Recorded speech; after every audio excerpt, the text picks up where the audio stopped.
Bismillah ar-Rahman ar-Rahim. Assalamu alaikum, dear participants. Welcome to this session of textual study of the Quran. We had started to study verses 104 onwards, and they will end on 121. And with this, we will also be finishing the first section of Surah Baqarah. You would be remembering that from the first part of the surah, which was actually the introduction, started off from verse 1 and it went all the way up to verse 39. And then from verse 40 onwards, right up to verse 121, which we hope to finish today. This whole section is basically one in which the charge sheet against the Jews in particular and the people of the book in general has been presented. And you would recall that at various instances in their history, which has spanned almost 2 millenniums, if not a little less, they were guilty of breaching their covenants. They were guilty of making promises time and again, flouting them. And again, the mercy of God being stirred and forgiving them for their blemishes. But once again, whenever the Almighty would ward off the punishment or would deliver them of any scourge, they would once again go back to their own ways. So we are talking about verses 114 and 115. That will be started today. Actually, before that, we had seen how they would make they would indulge in this prank that when they would come to the gathering of the Prophet, they would say Ra'ina, and they would slightly stress this syllable, and it would say Ra'ina, which would mean our shepherd. But the word is actually Ra'ina, which means please bear with us, please give us time, repeat what you have just said. So the Quran, I explained this last time, giving them more respite and very graciously giving them more respite, keeping in view the fact that there were individuals in them who still had a chance of reverting, who still had a chance of giving up their ill ways. So the Almighty gave the Muslims a new word, and He said that instead of saying Ra'ina, say Unzurna. They mean the same, they both have the same meaning. But they would not be able to play the prank with Unzurna the way they would do with Ra'ina. So one of these pranks, as I said, has been discussed here. And then also we discussed how they were guilty of asking or harassing the Prophet in the same way as they did Moses, as their own ancestors did Moses. And believers being those weak believers, those weak in faith, they are told that if you continue with the same attitude as did the people of the book or the Israelites with Moses, then this would be absolutely unbecoming of you.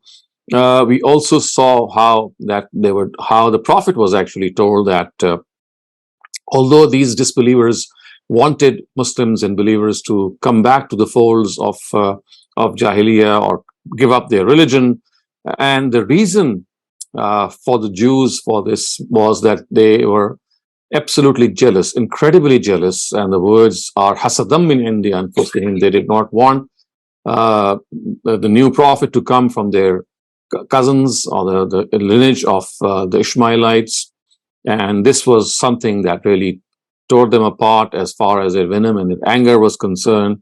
And again, we find the Quran telling the Prophet that in spite of this unbecoming attitude, be patient, and for this patience, adhere to the prayer and to zakat, and whatever you send forth through your hands will be with God. He knows all that you do. And as far as these Jews and Christians are concerned, they are people who think that unless you become a Jew or a Christian, you not be delivered. And they are followers of Abraham. But the fact is that Abraham was not someone who was either a Jew or a Christian. He was a devout Muslim, or Hanif Muslim, which is a devout Muslim. And moreover, they would also not only make these qualms, they would also go on and say that unless a person is Jew or a Christian, so this was something they would start off with. But the Quran has said that they might seem united to you, but the fact is that they would have this tremendous animosity with each other. There would be at daggers drawn. So one of them would say that the Christians have no basis, and the Christians would say that the Jews have no basis.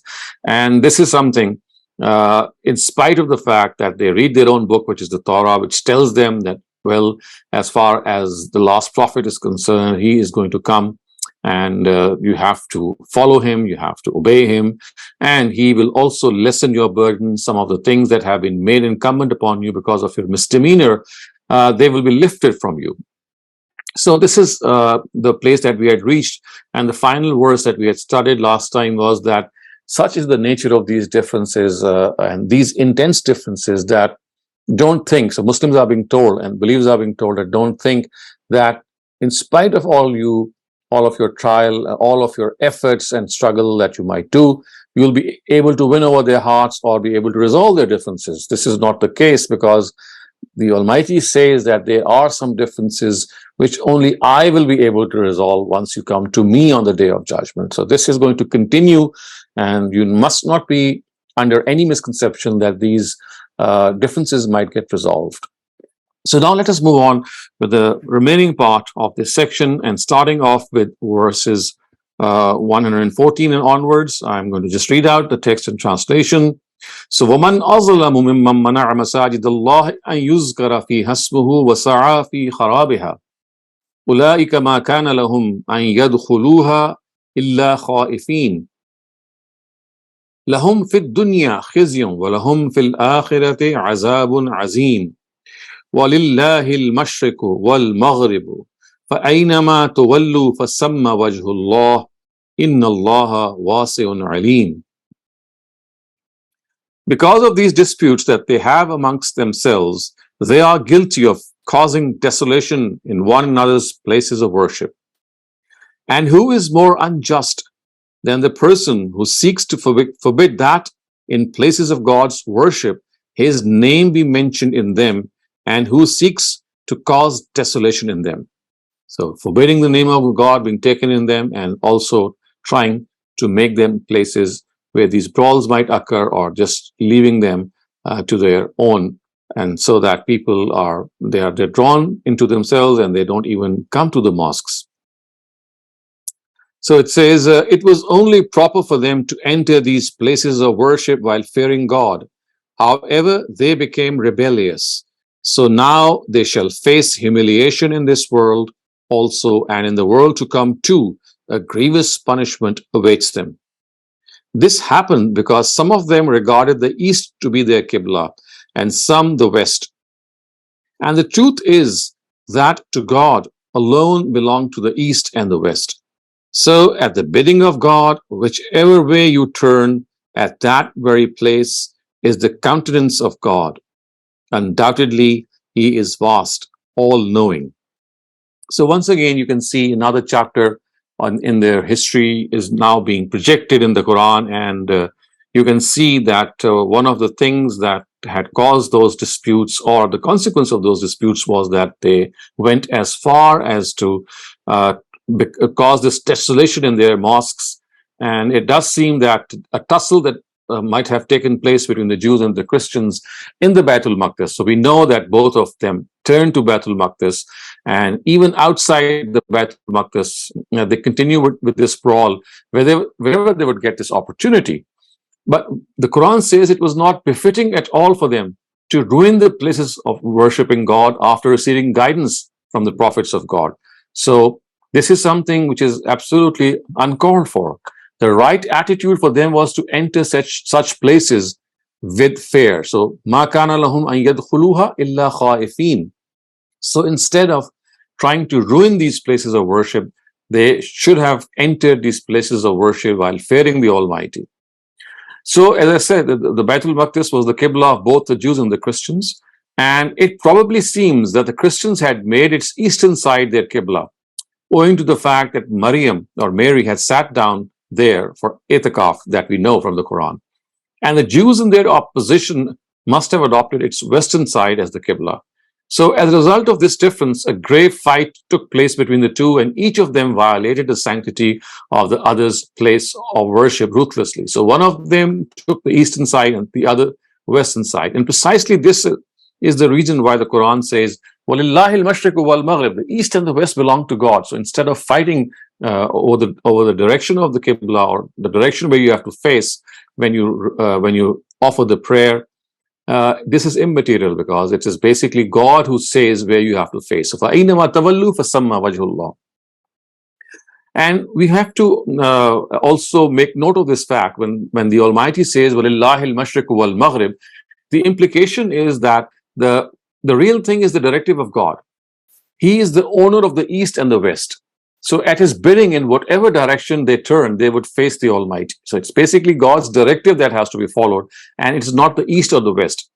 So if they become slaves of their own ignorance and prejudice, this is something which is obviously worth lamenting.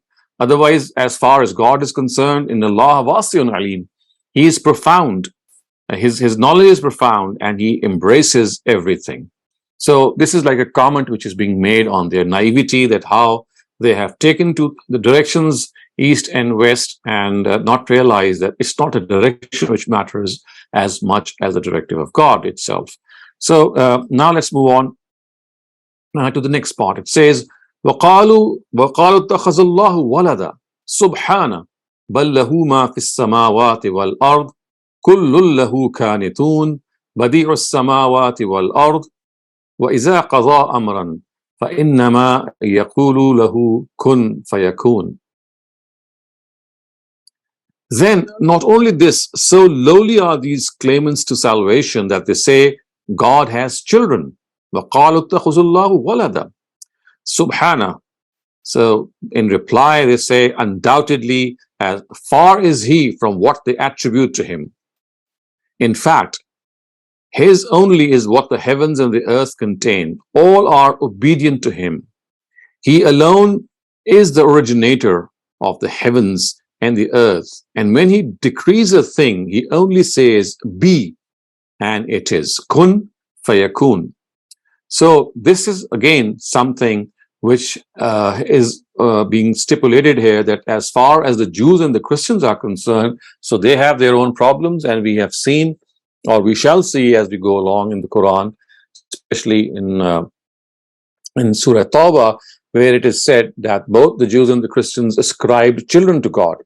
And this is something which the idolaters also did so. So they regarded the angels to be daughters of God. So in this way, all these three denominations which existed in Arabia in those times, the Jews and the Christians and the idolaters or the mushrikun, all three of them ascribed children to God. So the Jews of Arabia regarded Uzair to be the son of God. The Christians of Arabia regarded Jesus to be the son of God. And the idolaters regarded the angels to be daughters of God. So it is here that they are just said that, well, if God has children, then this is something that you say out of your own accord. You don't have any argument in its favor. This is said elsewhere in the Quran, and that is why ascribing partners to God is said. It is called as iftara Allah, imputing falsehood to God. So Badi'us samawati wal ard, and He is someone who creates out of nothingness. So ibda in Arabic means nothingness. We as individuals, as human beings, for us, creation requires some material, something out of which we create. But to the Almighty, He does not require anything. And this is something that we cannot imagine, but this is what the Quran tells us, that when God creates, He does not need any material for that creation. All that He needs is to utter the word, be, kun, fayakun, and then that thing comes into existence. So the implication is that how foolish is it to ascribe sons and daughters to a being who needs no one, who is beyond everyone and is all powerful. So if He would have needed children for his own aid or His own help, this would have been something which would have been known. But when someone as mighty as the Almighty does not require any such help from His children, how foolish is it to ascribe sons and daughters to someone who's absolutely beyond such needs. So now, before we go on to the next part, if you have any questions regarding these couple of verses that we have studied, please raise them now. Assalamu alaikum, everybody. Thank you so much for joining us today for another wonderful session. And our first question is from Imran. Imran, please go ahead. So, Assalamu alaikum, Dr. Shehzad. I know you started with the Ra'ina. I just wanted to confirm Jews used to twist that word, and I just was wondering what they used. And the second question, which you don't have to address today because I know it might be a long discussion. The Uzair in Quran is not necessarily Ezra, which some of the old Muslim Mufassirin have noted in their books. So, but thank you very much. Right. So as far as your first question is concerned, yes, the Jews played this prank. So instead of saying Ra'ina, they would say Ra'ina. So they would add a ya after the word ain. So in Arabic, the word Ra'i means a shepherd. And when you say Ra'ina, it would mean our shepherd. And this they would use to demean the Prophet. So it was not any praise or anything that they would laud the Prophet with, because after all, a shepherd also has a positive connotation. But in their mind, it was as if he was not a prophet of God. He was just their shepherd who was just trying to mind them and the way that these shepherds do. So basically, it was like an insult that they would raise against the Prophet. And the Almighty said that, look what you are doing. I mean, you're not even respecting or granting that respect which a prophet deserves. So the point that I was making earlier on is that the Quran would have easily scolded these people, especially. And remember, these were people who were Jews, and I mean they would come to the gatherings of the Prophet, and some of them would be disguised as Muslims. And most of the hypocrites that had entered the folds of Islam, a vast majority of them were the Jews. So in this regard, they are especially told that because these people might come in the garb of hypocrisy to you and address the Prophet in this way, and they will play this word in a way that it is pronounced slightly differently, and then, I mean, they would make fun of the Prophet. So Muslims are told that stop using this word. So the point that I was making earlier on was that they could have been taken to task by the Almighty, but the Almighty as yet had asked the Prophet, as the words have said, Farfu anhum, that ignore them. Just let them be, because there are still individuals among them who might learn, who might turn back, who might revert. So the noose was not yet tightened against their necks. In fact, Muslims were told to adopt another strategy. And this is something that you'll see very often in the Quran. In Surah Tawbah, you'll see this. In Surah Ahzab, you'll see this. In Surah Nur, you'll see this. The Median surahs in which this mischief was let loose by these hypocrites, because they had undertaken to undermine the character of the Prophet. They would have liked to bring his household into disrepute, and they were playing all sorts of pranks. And a whole series of directives were given to the wives of the Prophet that they should not go out in a certain way and stay put in their homes, and don't speak to them in any way that they would feel tempted as if they are being talking to them in a nice way.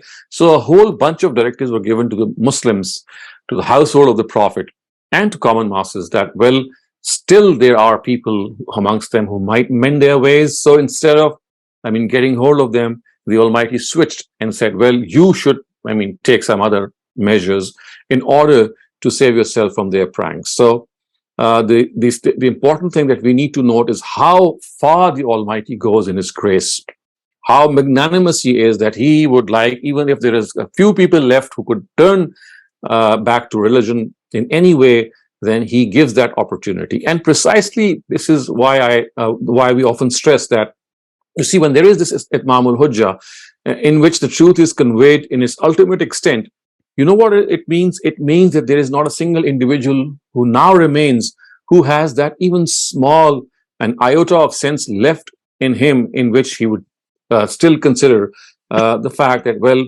I am being arrogant, I am being jealous, and I know what the truth is, but I'm still not going to understand. Still not going to accept it.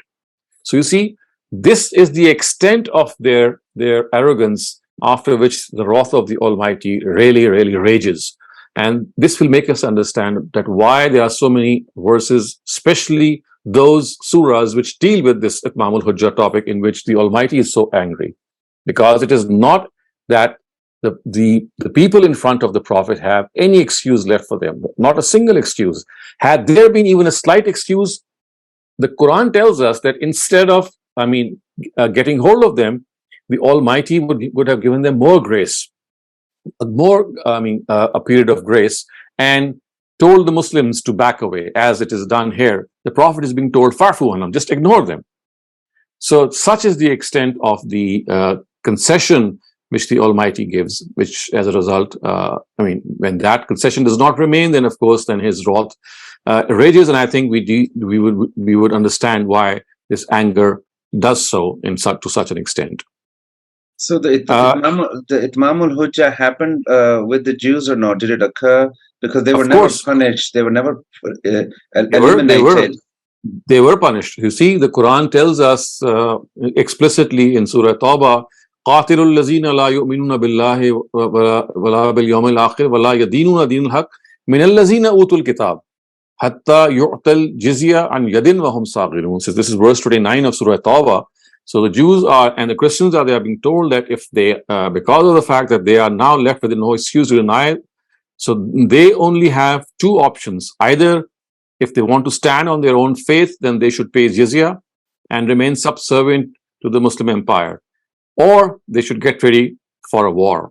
So these are the only two options that they had. So we know that this happened in Khaybar, this happened in some of the other parts when the Prophet was alive in Arabia, and then once he departed, there was a whole series of campaigns which were conducted by the Sahaba against the Byzantine Empire, the Roman Empire, and then the Persian Empire, precisely on this basis. Thank you. So as far as your other question is concerned regarding Ezra, so this is a debate that is going on amongst various Mufassirun, and personally I don't have any opinion, but it does seem to me that, he looks to be the same person. He's the same prophet as Ezra, who was regarded to be the son of God. But remember, this is only the Jews of the times of the prophet of Arabia, in Arabia. So outside of Arabia, he was not regarded to be the son of God. This is something which only those Jews who inhabited the Arabian Peninsula who were guilty of this. Thank you. I'll send you something. I did some research, inshallah. I'll write it and send it to you, and we'll love to hear your thoughts on those. Thank you. Okay, that's fine. Many thanks. Okay. Next question is by Mr. Riaz. Please go ahead. Assalamu alaikum, Dr. Sahab. Wa alaikum assalam. The ayah walillahi al-mashriqu wal-maghrib. So a Christian or a Jew, now won't they be able to make the same argument for the Muslims? They say, but why you face the east, northeast now? Why you do that? If the Allah is everywhere, why you are just when praying face the Kaaba? So you see, this is what the Quran has actually replied, that the direction is not something which is important as much as the directive of God in which we have to face in a certain direction. So it's not the direction itself, but God's directive to face in a particular direction.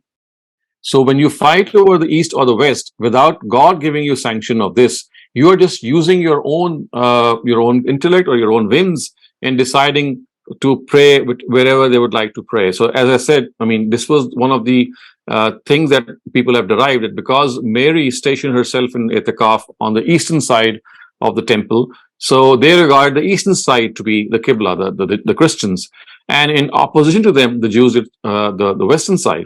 So, they had no sanction for this from God. So what is being told to them is that east and west is immaterial. If you have sanction for the east, well, you have to pray towards the east, and the same thing goes for the west. But trying to settle it for a direction of your own accord because of certain happenings that go on in these directions has absolutely no basis. It's the directive of God. And as far as the verse is concerned, فَأَيْنَمَا تَوَلُّوا فَثَمَّ وَجْهُ اللَّهِ, that wherever you turn, you find the countenance of God, it only means that God is everywhere. But in spite of being everywhere, He still has chosen one direction towards which you have to pray. So it's not in the direction of God, facing God, that you have to do it, but in the direction in which God has chosen you to pray in a particular direction. He has chosen that direction for you.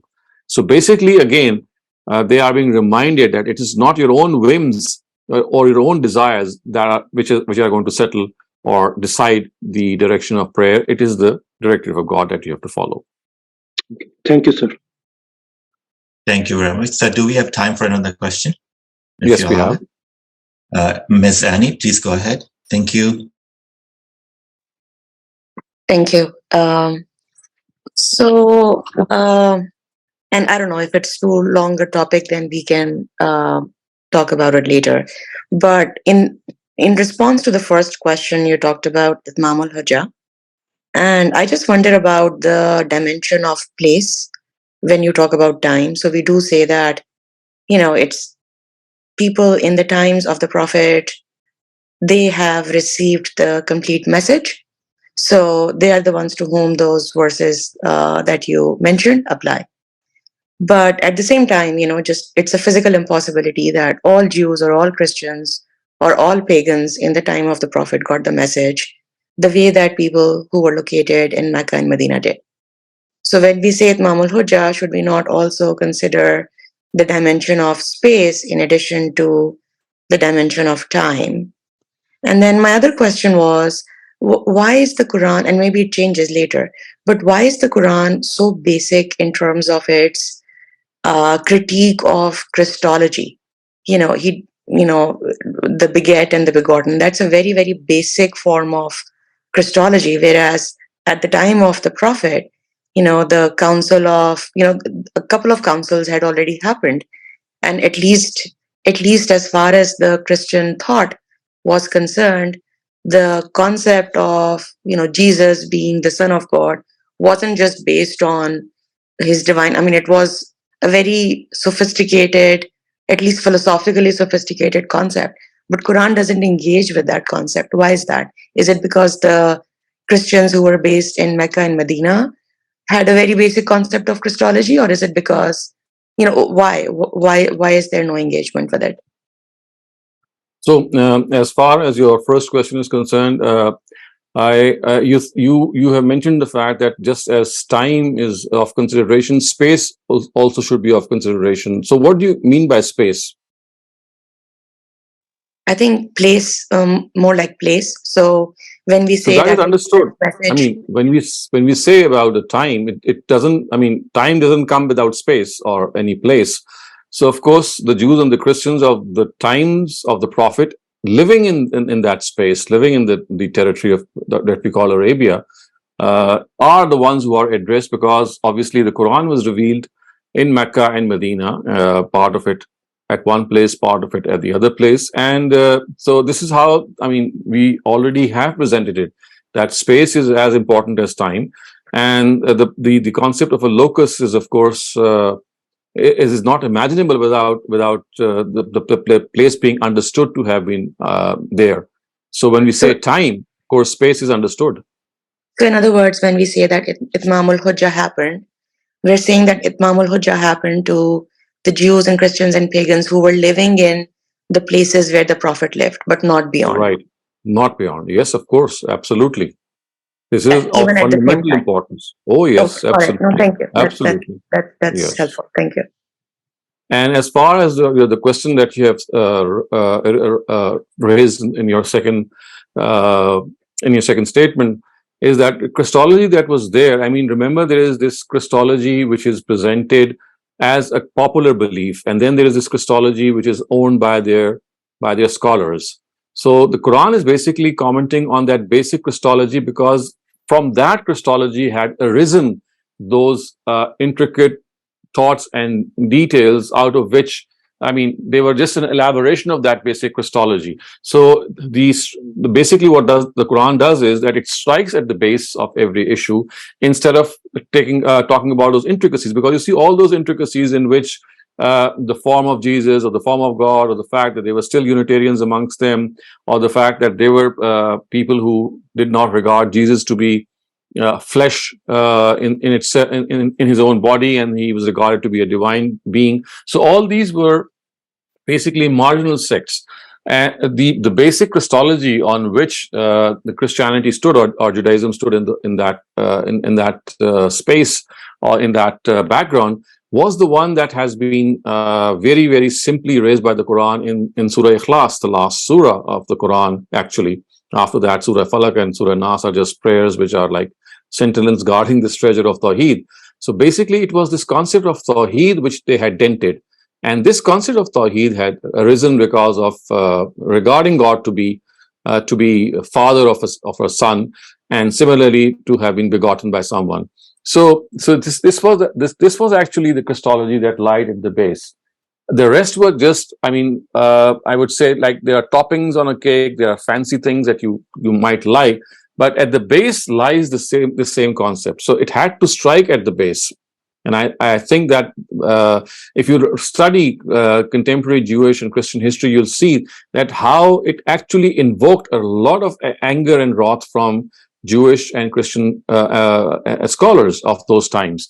Even the Quran has at times narrated that how they were adversely, or they were actually, they were taken aback, and how they thought that, well, this is one area in which they would have no compromise, and they felt as if they were being struck at the very core of their beliefs. So I think that this Christology is something that lies at their base, and their own reaction depicted in their own books and in the Quran does show that this was the base that had to be set right. Thank you. Maybe we'll follow up when we go to chapter 3 on this. Sure. Many thanks. Adil Qureshi, you're ahead. Please go. So just wondering about this statement that you made about Allah Almighty being patient and His Prophet being very patient with these munafiqun. They're trying to insult the Prophet right in front of him, on his face, in the presence of Sahaba. Just wondering if this should give us some lessons about when we hear insults being hurled, these poisonous remarks made by the Islamophobes. How should the Muslims of today react? Is there some guidance in this ayah for us as well? Absolutely. I mean, these are the verses that have to be read over and over again, that how he would bear with those insults and not react with any sort of something that would really put him off. He didn't even do so. And I often give you this example. I think I've given this in the past as well, that the Ifk incidents in which his most beloved wife was accused of adultery, I don't think there could have been anything worse for him. And this went on for quite a significant number of days. It does seem from hadith and hadith literature and historical literature that it was like a couple of weeks, maybe a month or so, in which this whole incident had spread far in Medina, and none other than his own wife was accused of adultery, and there was nothing to defend. And the Prophet was being told to be patient, and it was God who actually revealed the defense when God Himself decided that it was time now for these people to be taken to task. So yes, these are verses in which we have to understand that as far as such grave insults are made against him, how the Almighty still regarded, well, there could be some chances of people coming back to the truth. So therefore, instead of tightening the noose against their necks, what happened was that the Almighty said, well, you be patient. And look at how the whole conduct was laid before the wives of the Prophet, that they should not go out. Kunna fi buyutikunna, wakarna fi buyutikunna, that you must stay put in your houses, and that you should not talk to these people as if you talk politely to other people. And you should, if they ask something from you, you just you just do it behind a hijab or some curtain. It should not come out before them. So you see, the news was tightened, so to speak, against the Muslims. So this is the graciousness of the Almighty, and at the same time, how He teaches us that if people insult you, then the best way is to answer this insult through your own character, your own conduct, instead of reacting. Thank you, sir. Thank you very much, sir. We're out of questions. Please go ahead. Okay, so for now we move on to the next verse. This is verse 118 and 19. وَقَالَ الَّذِينَ لَا يَعْلَمُونَ لَوْلَا يُكَلِّمُنَا اللَّهُ أَوْ تَأْتِينَ آيَةٌ كَذَلِكَ قَالَ الَّذِينَ مِنْ قَبْلِهِمْ مِثْلَ قَوْلِهِمْ تَشَابَهَتْ قُلُوبُهُمْ قَدْ بَيَّنَّا الْآيَاتِ لِقَوْمٍ يُوقِنُونَ إِنَّا أَرْسَلْنَاكَ بِالْحَقِّ بَشِيرًا وَنَذِيرًا وَلَا تُسْأَلُ عَنْ أَصْحَابِ الْجَحِيمِ. And in a similar way, those who have no knowledge of the book of God have also said, why does God not speak to us directly, or why does not a clear sign come to us? So these people that are referred to here are, of course, the Bani Ismail, the Ishmaelites, or the Ummiyin. So the fact that the words are la ya'lamun, it actually refers to the fact that they were not acquainted with any wahi or divine revelation after the departure of Prophet Ishmael. So there was no book that had been revealed until, of course, Prophet Muhammad came. So that is why they are called the Ummiyun, or people who do not know. So when it is said they do not know, it actually means that they do not know divine, they have no knowledge of divine revelation. So this is being said. So in other words, what is being followed up is that besides these Jews and Christians, something that you must also note is that the idolaters too followed suit, and they too said that, well, we should be shown a sign, and that is why the Quran says كَذَلِكَ قَالَ الَّذِينَ مِنْ قَبْلِهِمْ مِثْلَ قَوْلِهِمْ, that precisely in the same way a similar demand was also made by those before them. So when they said that they should be shown some sign, of course referring to the previous people of the book, it was no different. And then the Quran says قَدْ بَيَّنَّا الْآيَاتِ لِقَوْمٍ يُوقِنُونَ, that the hearts of them are all similar alike. This is something which is already said, تَشَابَهَتْ قُلُوبُهُمْ, and to those who want to have conviction, we have made our signs clear in every manner. Thus, it is not your responsibility to show them signs and miracles which they desire. So this is what the Quran has stated here, especially, that as far as these miracles are concerned, I mean, whatever you show them, it's not going to create any difference in their life. They would still demand more, and this is stated elsewhere. So it says that we have sent you forth a prophet with the truth as a bearer of glad tidings and a deliverer of warnings, and you shall never be questioned about these companions of hell. And this is something that has been said in the Quran at other instances as well, that as far as life is concerned, your target is pretty clear, that all that you need to do is to present the message of God. You are not going to be asked about these people who ultimately end up in hell. So a reference to the idolaters of Arabia for centuries, as I said, they were people who had not been aware of any divine revelation, and that is why they are said La ya'lamun. And since they are the leaders of the Quraysh and much superior to Muhammad as far as their influence and authority are concerned, they would say that why does the Almighty not directly address them? So in other words, the Quraysh would say that, well, I mean, we are superior than you, and we have a better living. So why does the Almighty not address us? And at some other instances, the Quran has answered this objection, but it's not been answered here. So you can clearly see that the objection has been cited, but the answer to this objection has not been given here. And the reason is to allude to the fact that this demand is so foolish that silence is its only answer. So at times, the Quran remains silent just to say that how foolish is this demand that it doesn't even require an answer. The extent to which keeping silence could hit the vanity and conceit of the leaders of the Quraysh could not have been matched by answering their objections. And when it says that you have to show them a sign, so by sign they meant something so pronounced that those who see it openly declare that the person who has shown it is surely a messenger of God. So, for example, as we know in Surah Baqarah and some of the other surahs, it is said that an angel should descend with the messenger and proclaim his messengerhood. So, as if the angel is coming down from heavens and he's saying that, well, the one that you're witnessing as God's messenger is a messenger of God. So they would say that this is something that they would like to see, or at least some trace of the punishment be shown to them at his initiation. And the sign that these people were demanding was also similarly demanded before them by the nations of other messengers. So those people who were guilty of stubbornness in demanding a sign, once the truth had been irrefutably made clear to them, and these Jews too were following suit. And just as the hearts of those people had been sealed, similar was the case with the hearts of the Jews. So that is why the Quran says, "Tashabahat qulubuhum." Their hearts are similar. So just as their hearts have been sealed, no truth can enter them. Similar is the case with these people. So the Jews and the idolaters are absolutely on the same page, and they will only observe faith after they observe their punishment. So as far as the implication for those who want to believe in the Prophet of Muhammad is concerned, they do not need a miracle or a sign. So the counter is actually implied here, that the counter understanding that these people might be requiring a sign, but for those who believe in this prophethood, because of the signs and arguments which are found in his favor already, They are never asking for a sign. They never asked for a sign. They didn't ask for any verification or proofs. And this is something that they have to understand.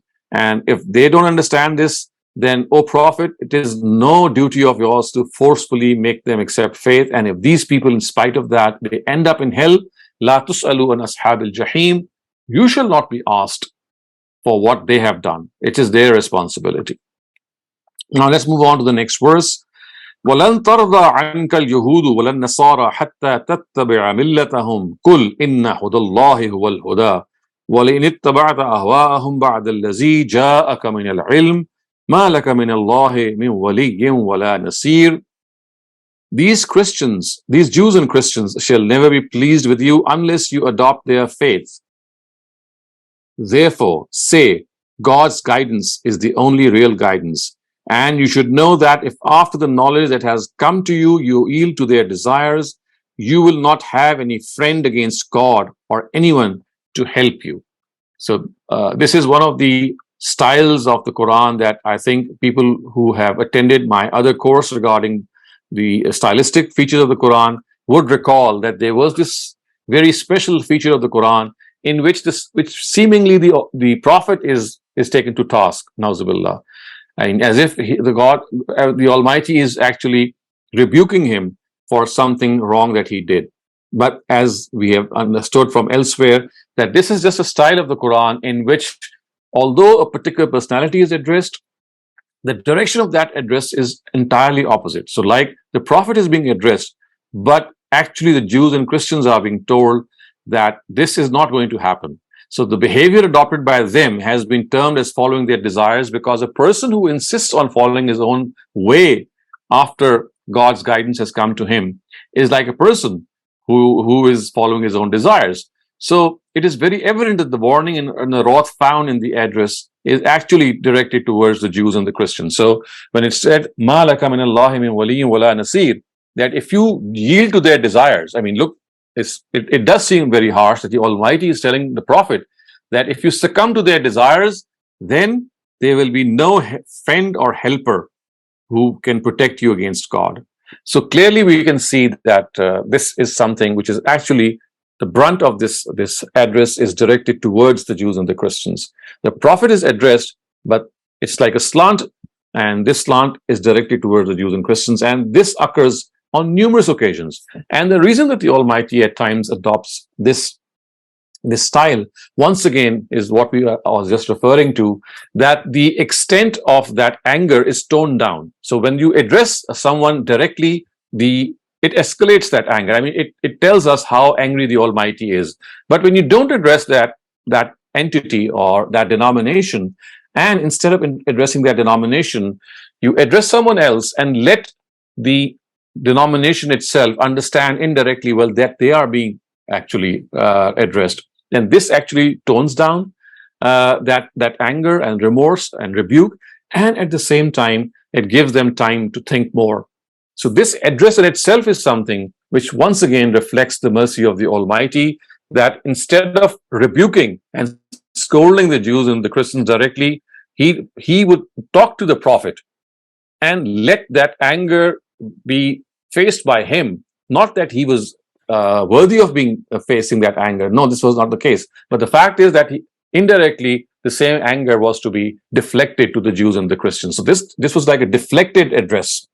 And this deflection is something that we also do at times, that you would like someone to be conveyed a message, but you would not directly address that person so as not to invoke him in any way and not to hurt the ego of that person, and let people who are there still think about what they have done. And this is again one thing that is something which is very beautiful and something very, very inspiring for us to see that how far the Almighty goes to accommodate other people. So let's finish off this part and then we can take questions. And this is the last verse, verse 121. الَّذِينَ آتَيْنَاهُمُ الْكِتَابَ يَتْلُونَهُ حَقَّ تِلَاوَتِهِ أُولَٰئِكَ يُؤْمِنُونَ بِهِ وَمَنْ يَكْفُرْ بِهِ فَأُولَٰئِكَ هُمُ الْخَاسِرُونَ. You should rest assured that to those who we have given the book, and such were they that they continue to read it the way it should be read, it is they who shall believe in this guidance, and those that deny it shall be among the real losers. So you see, the Prophet is being told that the real people who would believe in this book are the people who actually believe in the Torah. So Allazina atainahumul kitab refers to the Torah. So the Almighty is telling the Prophet that you know what? The people that are going to really believe in the Quran are the ones who really believe in the Torah. And yatlunahu haqqa tilawatihi. This is a very special style of the Quran. And it actually means that they read the book as it should be read. They read the book as it should be read, which means that so far as it is worthy of being read, they go in depth, they give its full due, and therefore it must not be dismissed in a very perfunctory manner. They go very deep, and the Prophet is being told that if there are people who are not accepting faith, it is because that they have not read their own book in such a depth. It is because they are avoiding their own book, or they are not reflecting on their own book. So if you think that people are running away or they are not accepting faith, it is not that you are at fault. You see, this is one of the assurances that is often sounded to the Prophet, because after all, he was also a human being, and he would get frustrated. He would say that, well, he's doing his best, and why is it that these people are running away from something that they were already expecting? So time and again, you would note in the Quran that the Almighty assures the Prophet, which tells us that how human he was also, that he would get frustrated, he would get disappointed. And the Prophet was time and again told that, well, it is these people, if they are not accepting your call or the Quran, it is not because you are at fault. It is because they themselves are at fault. And the fault is that they have not properly read their own book. So with these words, you can ask questions regarding the last couple of verses that we have studied. And after that, we'll start off with the literal translation. Many thanks, Dr. Shehzad Saleem. Adil Qureshi, please go ahead.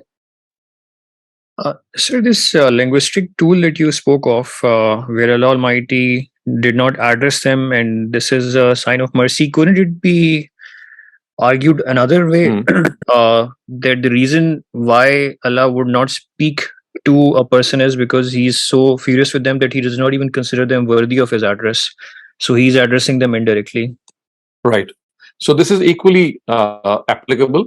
I mean, it is left to the discretion of the person who is describing the text. So these are very nuanced instances in which there is a very subtle difference. At times, you are absolutely right. The reason that the Almighty is not addressing them directly is because he's so annoyed and angry with them, and he does not think them that they are worthy of address. Yes, this happens a lot in the Quran. At other instances. But then there are instances in which this indirect address also serves, as I said, to be a deflected address, so that people who are still there, who can mend their ways.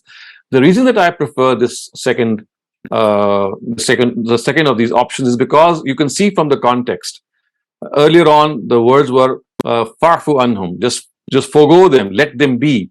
Once again, the purpose being that, well, there might be some good people among them, and instead of taking them to task, or instead of having them, having them punished, give them more time. So to me, it seems that the context, because it is already speaking of the fact that these weak in faith Muslims or these hypocrites are being given time. So it does seem here also that it's not that they are not being worthy of being addressed. That is the real reason that they are addressed indirectly.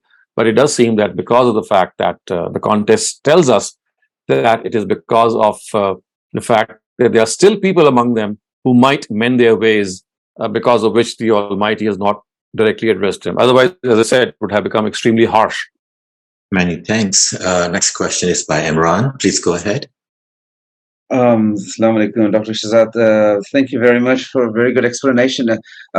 Just a quick question. We hear all the time that Quranic teaching is universal and timeless for all times. But when about haqqa tilawatihi, that if the Jews, their books are not preserved, or the Christians, and let's say if we take the people from our time, a lot of it's not preserved. Can we blame them because even if they read their own book, they may not be able to completely follow our book? That's number one. And the second is, how does Allah know? And I know Allah has the knowledge, but showing those people who are asking for very clear signs, that showing them would not help them. Because, I mean, yes, thank you. As far as the first question is concerned, Haqqa tilawatihi, I mean, this is something of a very, very important, it's an important area that we have to really take stock of, that even in the distorted state, even in the interpolated state, the Quran says that still the evidence of the coming of Muhammad was clear to them. This is what the claim of the Quran is, that yes, they did erase his name, yes, they were guilty of interpolation, but even after that interpolation, as you can see, I mean, if you would like to have more details, you can study the works, some of the aspects that have been raised by Ustaz Hamiduddin Farahi in his book Fi Man Huwa Zabih, which actually translates as "Who is the real son which Abraham presented for sacrifice." But whilst attempting to answer this question, he has also commented on how the name of the Prophet was mentioned in the Torah, and today, although the name is not there, but the sentences which are still there, they are so you're so sure that they could not have been spoken about anyone else that the Prophet, other than the Prophet, that even in this changed form, they only needed to pay heed to some of their own verses of the Torah that would have led them to the right conclusion. Like, for example, I mean, if you read the Gospel of John, if you talk about the New Testament, there are so many verses in the Gospel of John, like saying the Prince of the world is going to come. Until I go, he's not going to come. When he's going to come, he's going to stay forever. After me, he's going to come, and his reign will be forever. So all these sentences, without mentioning the name of the Prophet. And if you look at the Old Testament also, Moses telling people that God will raise up someone from my cousins, from my parallel community, and he would speak his words through his mouth, and he would take to his account. And then the famous Paran prophecy, which is mentioned, and there are a host of other things. Of course, they are not our topic at the moment. But if you look at the prophetic literature in this regard, or the prophecies that are still found in the Torah and the Injil, without the name of the Prophet Muhammad himself being there, they are so clear that they could have only been spoken of Prophet Muhammad, that unless a person is absolutely arrogant or jealous, he wouldn't have denied them. But having said that, if there is any excuse left for them, I mean, again, if they have done their work, I mean, they have done their due diligence, they have done their studies, and in spite of them, they think that, well, these sentences could not have belonged to the Prophet Muhammad, and they might have come up with some other explanation. To my mind, I think, in all sincerity, if this was a conclusion that they had drawn after expending all their effort and energy, I think they would be given concession in that. Yes, makes sense. Thank you. And then, as far as that, the first part about that Allah knows everything, He has the knowledge, but those pagans and Jews that were asking, I know Jews asked Moses that they needed to see the God, and now pagans are asking for. Making similar requests, right? And we're saying that the ones that believed, mu'min, actually believed without having those signs shown to them. But in this day and age, we could be asked, well, I like to have more clear signs, but that's not a good argument that people are. No, these are two different things. You see, to be shown a sign of a punishment, or to be shown God Himself would finish the test. So the believers would not demand such type of signs. The signs that they would demand have been mentioned copiously in the Quran, and the Quran says that look at your own self, look at the heavens and the earth, look at the precision and the timing, look at the system of Rabubiyah which is found, look at your own conscience. These are also signs. So the Quran says that these are signs which should sufficiently make you focus or attentive towards the existence of God or the hereafter. But the nature of the type of the signs that disbelievers would demand would be a category apart. I mean, they would say that we'd like to see God Himself, or we'd like to see an angel descend with the book and pronounce that, well, this is the book of God, and this is a person who is being designated as His prophet. So they would, in fact, not content themselves with these signs, which were enough for them to have understood the existence of God. They would demand much, much more, and they would, in fact, demand some miracles to be shown. And those miracles were, I mean, at times they were shown, but the nature of those miracles was not the one that we are just discussing in the form of signs. They would be as if, as I just said, that angels should descend and proclaim that this person is a prophet of God. So the nature of signs demanded by disbelievers and the nature of signs which believers require, I mean, they are different categories. And the Quran is commented on the first part, and it said, or the part which comes second, that as far as the signs are concerned, which a believer requires, this is precisely what the Almighty has done, that He has spread and scattered those signs all over the universe and even in our own being. And that is something which will lead you to God. But if you ask that you should be shown God and then you'll believe, then this is something which, of course, is not going to be happening. And at the same time, it would end the trial.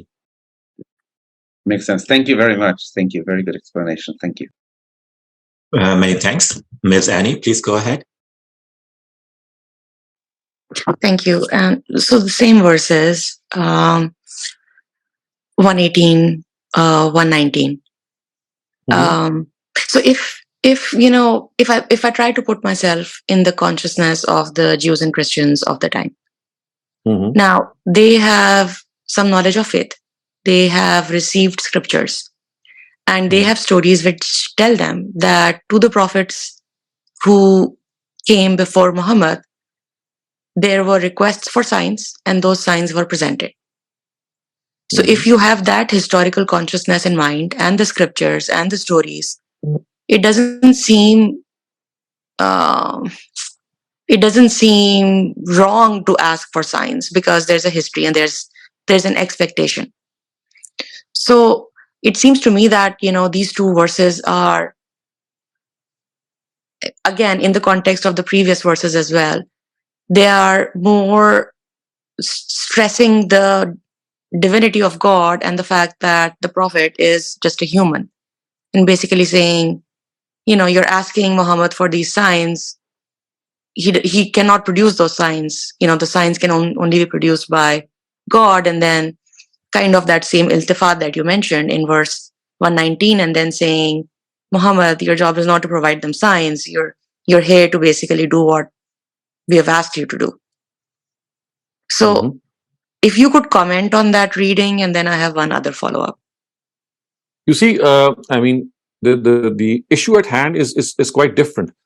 If you read the first part of verse 118, it actually refers you to certain signs which were not just signs which God has actually scattered, as I just referred to.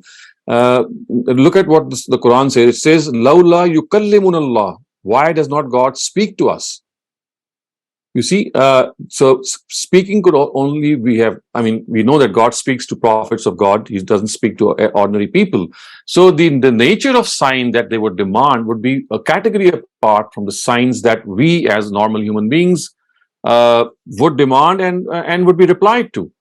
So I think if you just look at some of the demands that they would make, these are not ordinary signs that they would require to be shown. They wanted to see God Himself. So I agree. They're saying, why does God not speak to us? And then there's an or why does not a clear sign come to us? And if you look at the miracles which were performed by Moses, Jesus, Javed, those were not ordinary signs. They were, miracles. I mean, if you look at the context, it's not that the miracles of Jesus and Moses are being demanded here. There is this tankir. Tankir means that the word ayah does not have an alif lam, is undefined, and this tankir actually speaks of tafkhim, which means that some magnificent sign, something so outstanding, as if God is right there in front of you, or as if you have seen God Himself, something to that category. So the word ayah, because of the fact that it is undefined, is not referring to a normal sign which other prophets of God, I mean, they were still abnormal, so to speak, but to the extent that God allowed them to be shown. The fact is that the word ayah, the way it has been declined in Arabic without an alif lam, it tells us that some huge sign, and this huge is not the same as what Jesus or Moses had shown to them, to their respective nations, but something as compelling as talking to God, something very near to it is being referred to here. Okay, I understand your position. And then moving on to the the last verse, 121. Right. So isn't this verse basically an acknowledgement that the scriptures which were being read at the time were, even though there were some twists or deformation of meaning, as the Quran alludes, but they were reasonably preserved? Because, Right. even elsewhere, I feel like, in exegesis and in commentaries, tahrif in these scriptures becomes a sticky point. Every time we get to that point that you mentioned, which is that, somewhere in some translation of the original scripture, Muhammad was foreshadowed and that doesn't exist anymore. And to me, as a believing Muslim, or, even if I put myself in those times, it doesn't matter if Muhammad was foreshadowed or not. But for some reason, for exegetes, it's a really big sticking point. And I feel like whenever there is attack on these scriptures, the prime lens basically is that there is tahrif because it doesn't have mention of Muhammad arriving. Whereas when you read this verse, or even in Al-Ma'idah, when you read 568, it basically suggests that, if people of the book are reading the book that they were given, they're in a good place. Of course. So as you said that, yes, this is a sore issue amongst Muslim exegetes, and they precisely, it is for this reason that they are totally dismissive of the previous scriptures. This is something which I, of course, or I would say the Farai approach does not in any way condone. So to them, I mean, it's like a total dismissal of the previous scriptures. Whereas if you read the Quran, I mean, it says Musaddiqan lima bayna yadayhi, that the Quran has come in confirmation of the prophecies that were found in their own books. So it's like it's lending credence to them in a lot of respect. So I think there are a very couple of instances that can be pinpointed as regard as tahrif is concerned. One of them is, of course, the name of Prophet Muhammad not being there. But in spite of not being there, we still have sentences that point to his name. And the other is to cut off the relationship of Abraham with the land of Arabia. And if you look at some of their literature, they have set up Abraham to have settled there in Palestine forever, and all these places that you find like Marwa, which is the place where sacrifice took place, to be they said that, well, this is not found in anywhere in Medina, in Arabia, but in Palestine. Similarly, because Isaac was settled in Palestine and Ishmael was settled in Arabia, they also deleted his name and said Isaac was a son who was sacrificed or presented for sacrifice, so that the relationship of Abraham with the Arabian Peninsula and with the last prophet is severed. So these are the two main areas in which interpolation has taken place. Other than that, I think that 90% of the scripture, maybe even more, is absolute consonance with the Quran. Yes, there are translation issues. Yes, there is a lot of translation and history being mixed up with the original text of the Torah and the Injil, which we can see at times if we go through the source critical analysis of the text. But other than that, it's so close to the Quran. So yes, I do agree with you on this count. And somehow, not only because of this dismissive nature, but also because certain ahadith of the Prophet point to the fact that he actually stopped people from reading the Torah. He did not like Umar anhu to have read the Torah when he was reading. It is reported in some instances. So he stopped them from reading it. And such narratives, because they are found in our hadith books, they have further given credence to what they believe, that these are the books that have been totally interpolated and the Quran does not like them in any way, and the Prophet himself has discouraged them. That has given this general or popular belief that, well, these books should be stayed away from. Otherwise, as you said, that the Quran gives an entirely different picture. It does. Look at what the Quran says. It says, "Fihi hudan wa nur." In the Torah and in the Injil, you have hidayah, which guidance, and nur, which is light. And the Prophet, these Quranic verses are not talking about when the Torah was revealed. It was talking about the Torah or the Injil, which existed in the times of Prophet Muhammad, which of course had already been interpolated. It was not there in its original form. Even then, the Quran has praised these books and I mean, there are so many other verses that can be cited as well. So I think that this is one area in which work has to be done, and these verses need to be dished out and presented to a lot of scholars. And even more than that, I think that this verse in the Quran which says that you have to believe in all the books of God. So how could you believe in the previous books without reading them? Or, I mean, without acknowledging what is written in them? You cannot be blindly accepting the Torah and saying that La nufarriqu baina ahadin minhum, that we don't differentiate between any of them, and the fact that I believe in all the books of God. So, I mean, all these things to me present an entirely different view of the previous scriptures. But Dr. Shehzad, if you say that, then that kind of contradicts, the discussion we had where, the position that you took on verse 262. Because that's where I think you took the position that, you have to be a Muslim, which if I read 568 or this verse, it implies that you don't. So, I mean, you see, what I'm saying is that the Torah, the way it existed in his time, in the Prophet's times, was still something which had a lot of truth in them. But I'm not saying that not believing in Prophet Muhammad without any reason and just sticking to their own, adhering to their own scriptures would be sufficient for them.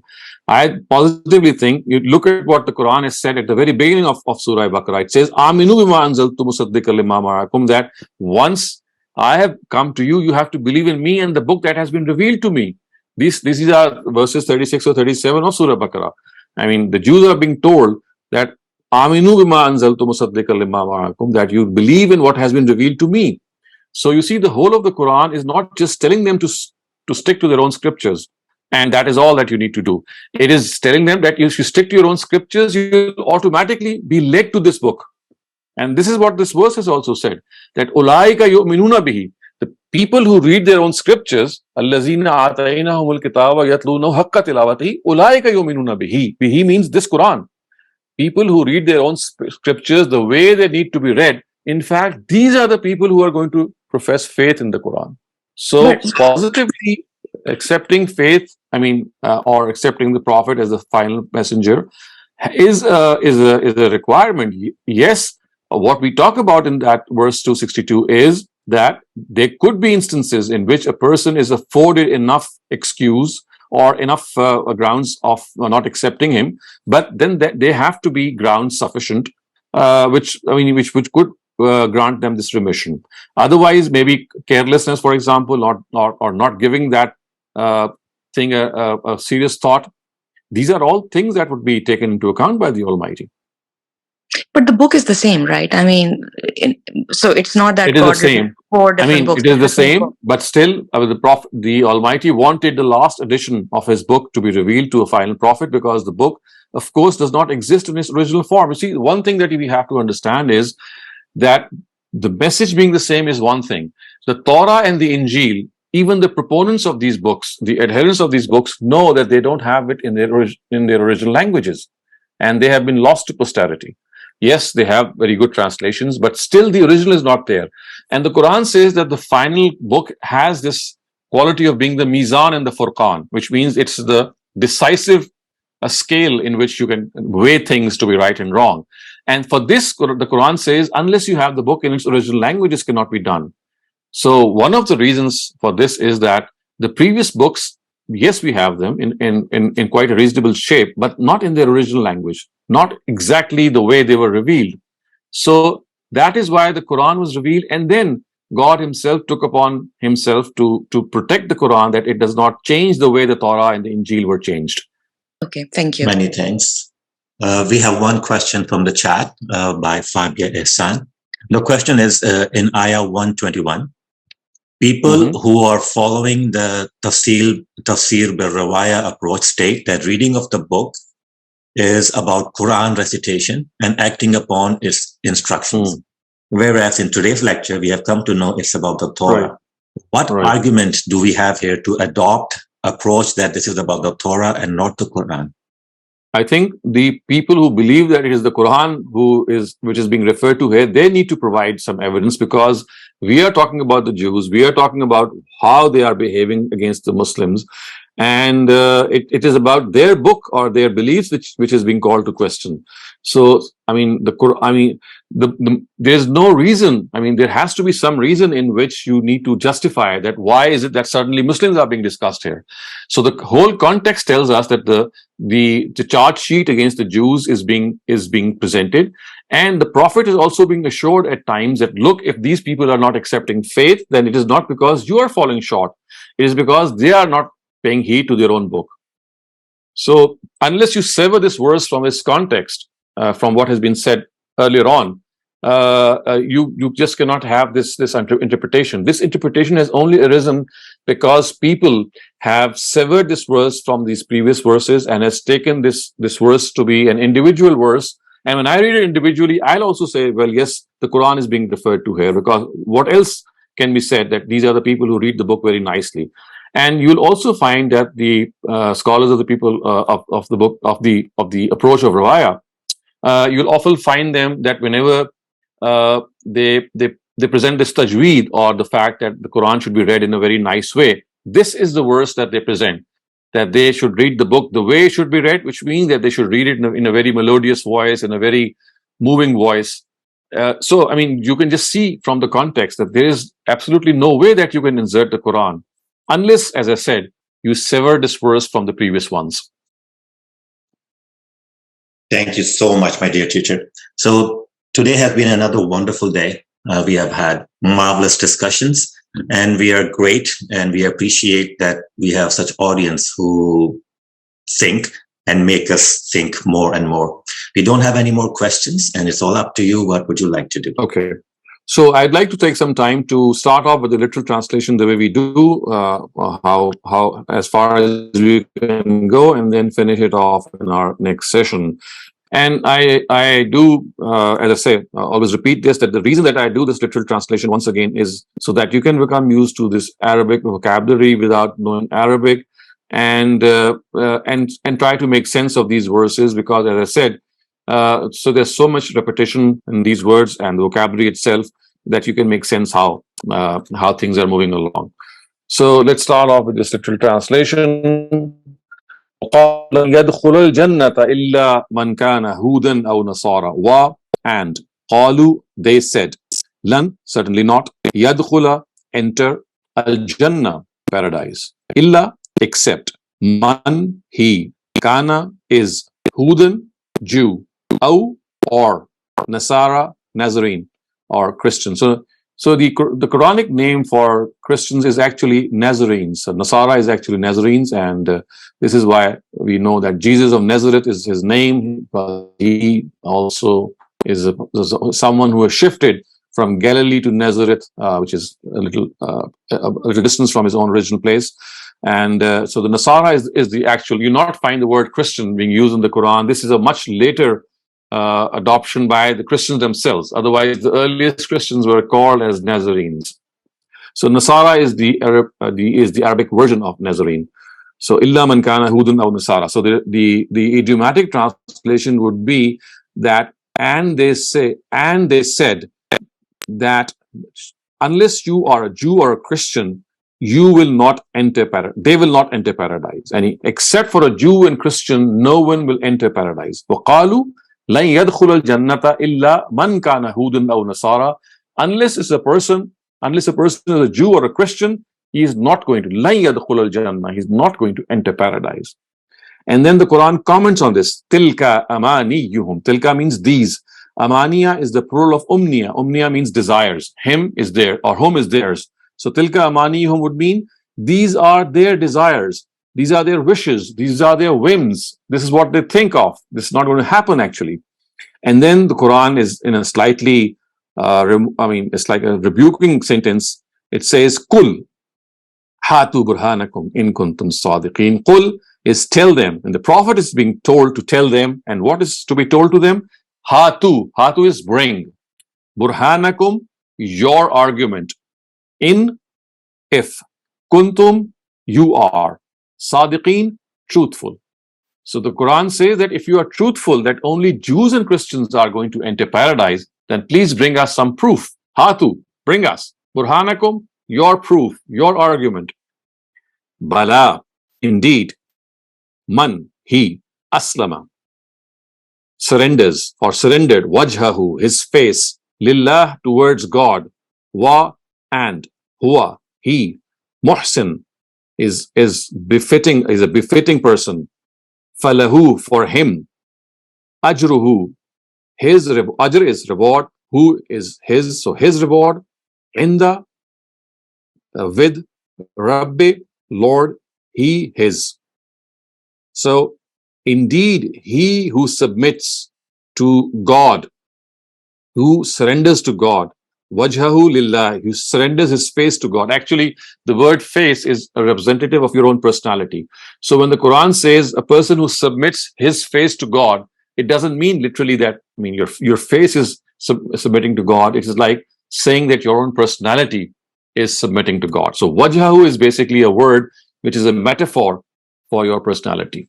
So bala man aslama wajhahu, indeed he who submits himself before God, lillah, before God, wa huwa muhsin, and he is also a muhsin. A muhsin is a person who does his deeds in a befitting way.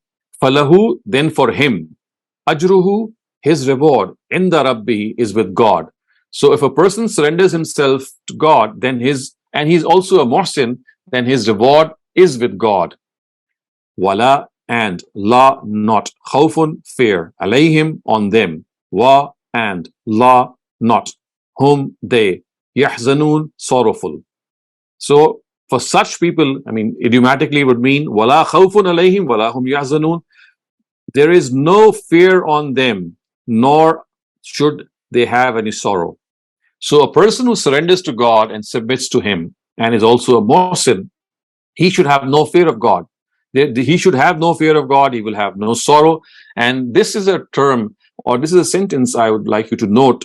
If you read it in the Quran, elsewhere in so many places, it is always, I mean, it's coming in conjugation at times and in conjunction to the life of hell, depicting the fact that people who do not do so will end up in the life of paradise, which is a place in which there will be no khawf or huzn.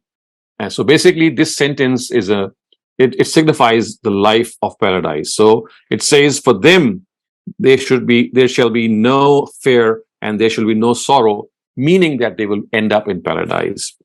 Wa, and, qalat, said, al-Yahud, the Jews, laysat, no, al-Nasara, Nazarenes, ala, on, shay'in, thing. So literally we say, I mean, I've just translated, and idiomatically you can say, and the Jews said, وقالت اليهود, the Jews said, ليست النصارى على شيء, the Nasara are not on anything, which means that they have no basis.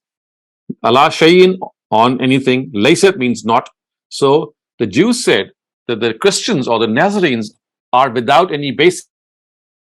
My apologies, sir, and to the audience, we have lost some audio here. All right, so ladies and gentlemen, it seems like we are still unable to stay in contact. Perhaps, inshallah, we will continue with our lectures next week. Thank you very much and have a beautiful weekend.